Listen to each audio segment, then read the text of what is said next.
ఈ రోజు ఈ వీడియోలో రాయన్ అనే సినిమా గురించి మాట్లాడుకుందాం. ధనుష్ హీరోగా తన డైరెక్షన్ లోనే వచ్చిన రివెంజ్ యాక్షన్ మూవీ ఇది. ఈ సినిమా స్టోరీ ఏంటి, దాని మీద నా ఒపీనియన్ ఏంటి అనేది ఇప్పుడు తెలుసుకుందాం పదండి. ముందుగా ఈ సినిమా స్టోరీ ఏంటంటే, ఈ సినిమాలో మన హీరో రాయన్ తను టీనేజ్ లో ఉండగా వాళ్ళ అమ్మా నాన్న కనపడకుండా పోవటంతో తన ఇద్దరు తమ్ముళ్ళని చెల్లిని పెంచి పెద్ద చేసే బాధ్యత తన నెత్తి మీద వేసుకుంటాడు. తన ఆశలు ఆశయాలు అన్ని పక్కన పడేసి వాళ్ళ కోసమే బతకడం మొదలెడతాడు. ఆ పని ఈ పని అని తేడా లేకుండా దొరికిన పనల్లా చేస్తూ వాళ్ళని పెంచి పెద్ద చేస్తాడు. ప్రస్తుతం తను ఓ ఫాస్ట్ ఫుడ్ సెంటర్ నడుపుతూ తన ఇద్దరు తమ్ముళ్ళని లైఫ్ లో సెటిల్ చేసి తన చెల్లికి మంచి అబ్బాయినిచ్చి పెళ్లి చేయాలని ప్రయత్నిస్తూ ఉంటాడు. ఓ పక్క రాయన్ కథ ఇలా నడుస్తూ ఉండగా, ఇంకో పక్క సిటీలో రెండు గ్యాంగుల మధ్య ఆధిపత్య పోరు నడుస్తూ ఉంటది. ఈ రెండు గ్యాంగుల్లో ఓ గ్యాంగ్ ని దురాయ్ మెయింటైన్ చేస్తూ ఉండగా, ఇంకో గ్యాంగ్ కి లీడర్ గా సేతు ఉంటాడు. సిటీలో జరిగే ప్రతి ఇల్లీగల్ పని వెనక వీళ్ళిద్దరిలో ఎవరో ఒకరి హస్తం ఉంటది. చేసేదే ఏదో పనులు, మళ్ళీ దీంట్లో కూడా ఎవడు గొప్ప అని తన్నుకు సస్తూ ఉంటారు. ఇక ఈ గ్యాంగ్ వార్స్ అన్ని అబ్జర్వ్ చేస్తున్న పోలీసులు వీళ్ళని అంతం చేయడానికి ఒక మాస్టర్ ప్లాన్ వేస్తారు.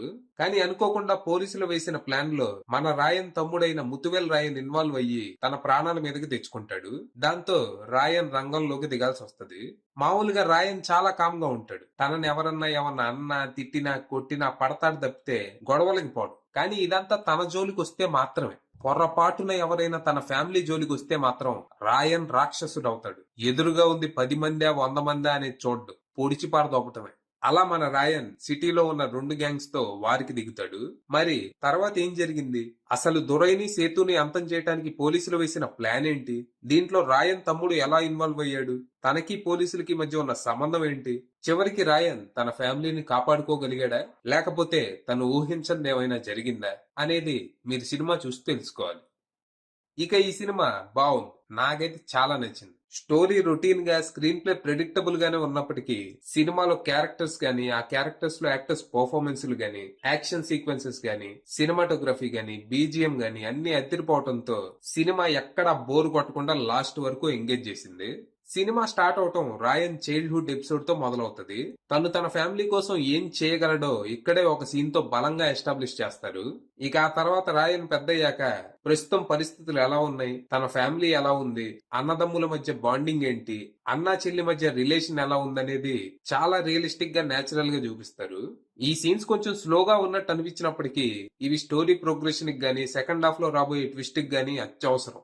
ఇక ఆ తర్వాత రెండు గ్యాంగుల మధ్య గొడవలు, వీళ్ళని అంతం చేయడానికి పోలీసులు వేసే ప్లాన్ అంటూ సినిమా ఇంటర్వెల్ వరకు వచ్చేస్తది. అప్పటి వరకు సినిమా సాగుద్దే తప్పితే ఒక్క హై మూమెంట్ కూడా ఉండదు. కానీ ఎప్పుడైతే రాయన్ తమ్ముడు ఈ గొడవల్లో ఇన్వాల్వ్ అవుతాడో అప్పుడు రాయన్ విశ్వరూపం చూపిస్తాడు. ఇంటర్వెల్ బ్యాంగ్ అద్దూర్స్ అనేలా ఉంటది. ఇక సెకండ్ హాఫ్ విషయానికి వస్తే ఇక్కడ వచ్చే కొన్ని అన్ఎక్స్పెక్టెడ్ ట్విస్ట్లు గాని, చెల్లెలి కోసం రాయన్ చేసే ఫైట్ గాని, రాయన్ కోసం తన చెల్లి చేసే ఫైట్ గాని, క్లైమాక్స్ గాని అన్ని అద్దరిపోవడంతో మంచి సినిమా చూశాననుకుంటూ థియేటర్ నుంచి బయటకు వచ్చాను. ఈ సినిమాలో నాకు బాగా నచ్చిన అంశం ఏంటంటే రాయన్ గా ధనుష్ యాక్టింగ్. రాయన్ పైకి చాలా కామ్ గా ఉంటాడు, కానీ లోపల ఎప్పుడు ఏదో యుద్ధం చేస్తున్నట్టు ఉంటాడు. ఎందుకంటే తను తన కోసం బతకడు, తన ఫ్యామిలీ కోసం బతుకుతుంటాడు. వాళ్ళ ముఖంలో ఆనందం చూడటం కోసమే కష్టపడి పనిచేస్తూ ఉంటాడు. నేను, నాకు, నాది అనేది తనకి ఏం ఉండదు. బహుశా ఆ సంఘర్షణ అయి ఉండొచ్చు. అలాగే ఇక్కడ రాయన్ క్యారెక్టర్ కు మిస్టరీ ఉంటది. తను చూడటానికి అమాయకుల్లాగే ఉంటాడు గాని వీడిని గెలికితే ప్రమాదం అనే సిగ్నల్ కూడా పంపుతున్నట్టు ఉంటాడు. ఇక ఇదంతా ధనుష్ జస్ట్ తన కళ్ళతోనే ఎక్స్ప్రెస్ చేస్తాడు. ఇక ధనుష్ తర్వాత ముతువెల్ రాయన్ గా సందీప్ కిషన్ కూడా చాలా బాగా చేశాడు. యాక్చువల్ గా ఫస్ట్ హాఫ్ లో తన డామినేషన్ ఎక్కువ ఉంటది. తనకి అపన్న బాలమురళికి మధ్య వచ్చే లవ్ స్టోరీ కొంచెం క్యూట్ గా, ఇంకొంచెం ఇదేం మోటు సరసం రా సామి అనేలా ఉంటది. ఇక రాయన్ చెల్లెలు దుర్గగా చేసిన దూసరా విజయన్ కూడా చాలా బాగా చేసింది. ఫస్ట్ హాఫ్ లో టిపికల్ చెల్లిగా, సెకండ్ హాఫ్ లో అన్న జోలికి వస్తే రక్తపాతం సృష్టించడానికి కూడా వెనకాడిన క్యారెక్టర్ ని అద్భుతంగా ప్లే చేసింది. ఇక విలన్ గా ఎస్జే సూర్య బానే చేసినప్పటికీ తన క్యారెక్టర్ అయితే అంత బలంగా లేదు. తనకి ధనుష్ కి కాన్ఫ్లిక్ట్ కూడా అంతంత మాత్రంగానే అనిపించింది. ఇక ప్రకాష్ రాజ్ గాని, వరలక్ష్మి శరత్ కుమార్ గాని ఉన్నంతలో బానే చేశారు. ఓవరాల్ గా సినిమాలో ఉన్న పాజిటివ్స్ విషయానికి వస్తే performances, cinematography, production values, AR Rahman background score, direction. ఇక నెగటివ్స్ విషయానికి వస్తే routine story and predictable screenplay. Final గా చెప్పేది ఏంటంటే ప్రెడిక్టబుల్ బట్ పైసా వసూలు. వైలెంట్ రివెంజ్ యాక్షన్ మూవీస్ మీకు నచ్చిన జానర్ అయితే ఈ సినిమాని థియేటర్స్ లో మిస్ అవ్వద్దు. అది విషయం.